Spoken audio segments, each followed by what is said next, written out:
В носу ковыряться очень-очень вредно. Фу-фу-фу.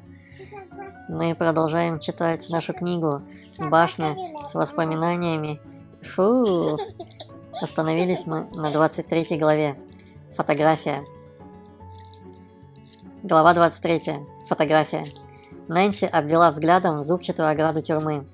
От здания так и веяло холодом и отчаянием. Как там мама? Тепло ли ей? Хорошо ли ее кормят? Вместе с Ильмом девочка прошла через большие деревянные двери, которые видела в телескоп, повернула налево и продолжила путь по узкой дорожке вдоль ограды. Вскоре Ильм остановился перед черной дверью с откидным окном, забранным железной решеткой, и подергал за шнурок колокольчика. Изнутри послышалось отдаленное бряцканье железа.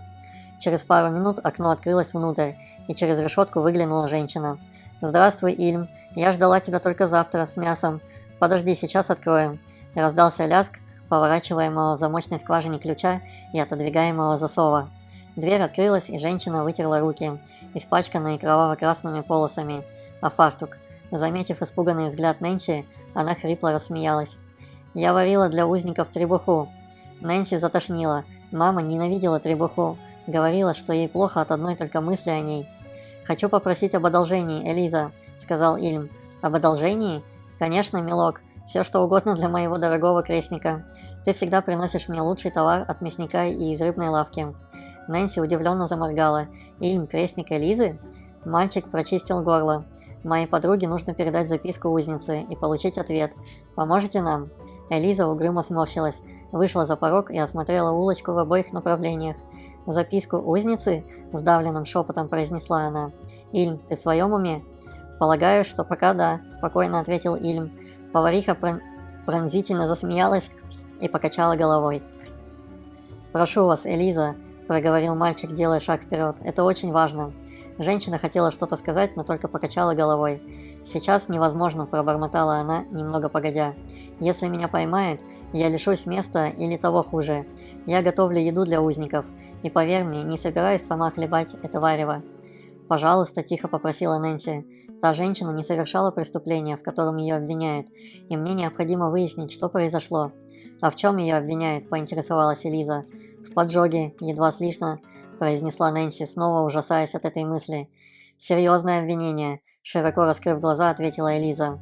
Она потянула Ильму за воротник. «Слушай меня внимательно, мальчик. Комета всех всполошила, и люди стали взвинченными, поэтому надзиратели патрулируют коридоры день и ночь, так что незаметно передать что-то в камеры невозможно. Помогите нам, пожалуйста», – взмолилась Нэнси. Слова поварихи ее немного обнадежили. Похоже, что раньше узники получали тайные посылки с воли. «Элиза, что ты там застряла?» – раздался голос внутри. Женщина прижала пальцы к вискам и вздохнула.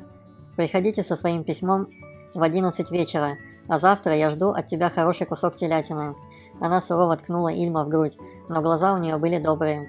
Нэнси почувствовала облегчение и поблагодарила. «Спасибо». «Пока не за что», – ответила Элиза. «Как зовут ту женщину?» «Миссис Риверс. Но во время ареста полицейский назвал ее мисс Шарлотта Гринстоун», – сказала Нэнси. Элиза с сожалением глянула на нее.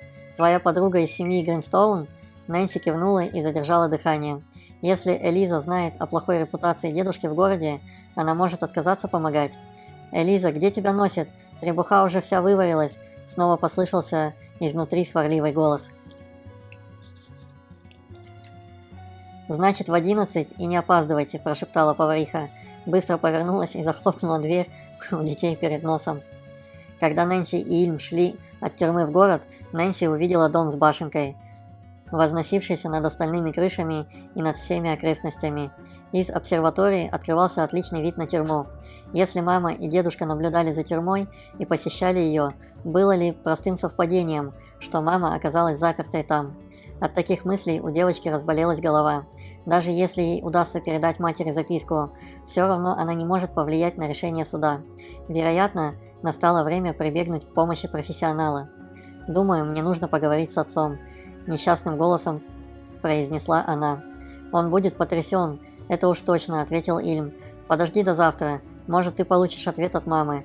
Тогда, по крайней мере, сможешь сообщить отцу конкретные факты». Ильм был прав.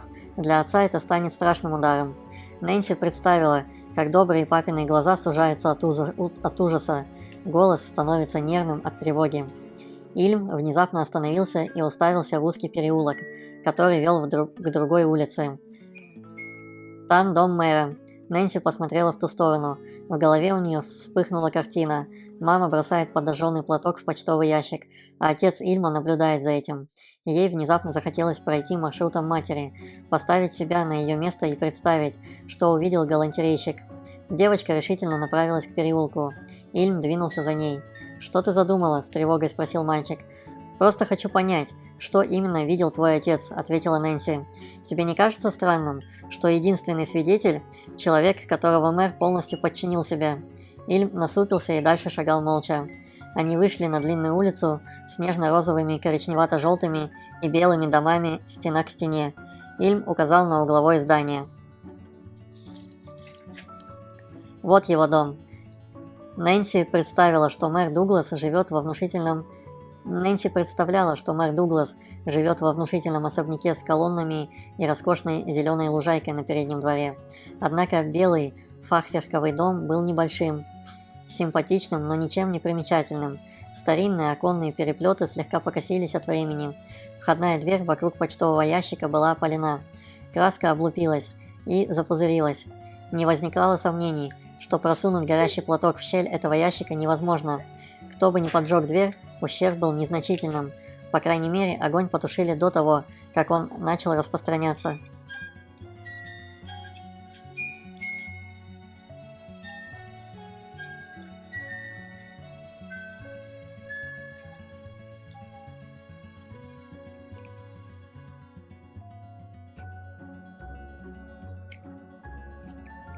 Не возникало сомнений, что просунуть горящий платок в щель этого ящика невозможно.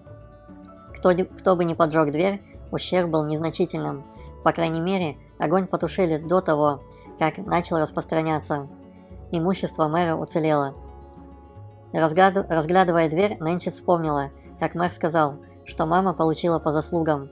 Могла ли она мстить ему за прежние проступки? От этой мысли Нэнси становилась не по себе. Но как ни крути, согласиться с выводами полицейских было трудно.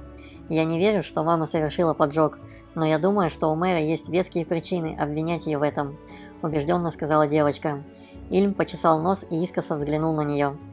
«Но зачем тогда мой отец говорит, что видел ее? Как ты считаешь, твой отец может лгать?» – спросила Нэнси. «Он всегда был честным, законопослушным человеком. Может, он просто ошибся?» – с надеждой произнес Ильм. Нэнси тоже очень не хотелось верить, что мистер Кавендиш способен ввести полицию в заблуждение, но мэр определенно лишил его воли.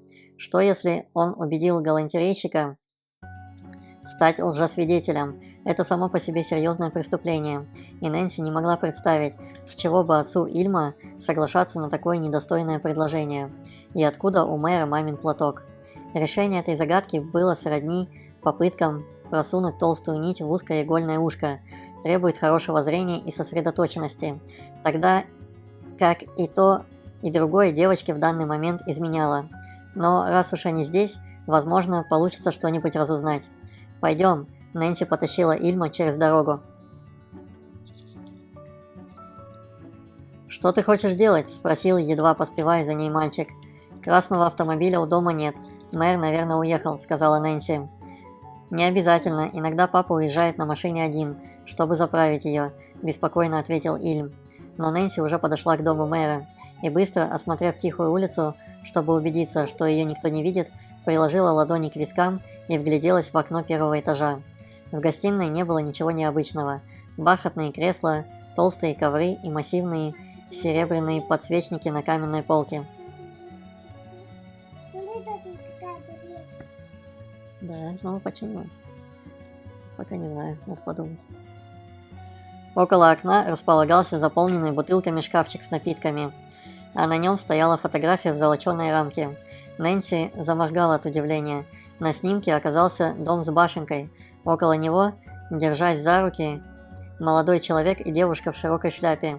Юноша узнавался безошибочно. Это был мэр, хотя и моложе. Темные волосы и глаза девушки тоже казались знакомыми. Она была похожа на мать Нэнси. Но этого ведь не может быть, правда? «Послушай, Ильм, Девочка протянула руку, чтобы подергать друга за рукав. «Что ты об этом думаешь?» Но ее пальцы схватили пустой воздух. Нэнси обернулась и увидела, что Ильм стоит на нескольких шагах позади нее и, раскрыв рот, смотрит на окно второго этажа. «Нужно срочно уходить», – прошептал он. Нэнси отошла назад, медленно подняла голову, и взгляд ее уперся в бледные, как жемчуг, щеки и темные глаза. «Мэр!» Он смотрел пронзительно, но скорее с любопытством, чем с гневом. Приложив ладонь к стеклу, он уставился на них еще пристальней. «Бежим!» – тихо произнес Ильм, и они сорвались с места. По пути Нэнси оглянулась, но увидела только пустые окна дома, наблюдавшие за их побегом. Капец. Вот мы и прочитали очередную главу. Ставьте лайки, подписывайтесь. Кто слушал сказку, молодец. Сказки конец. Да.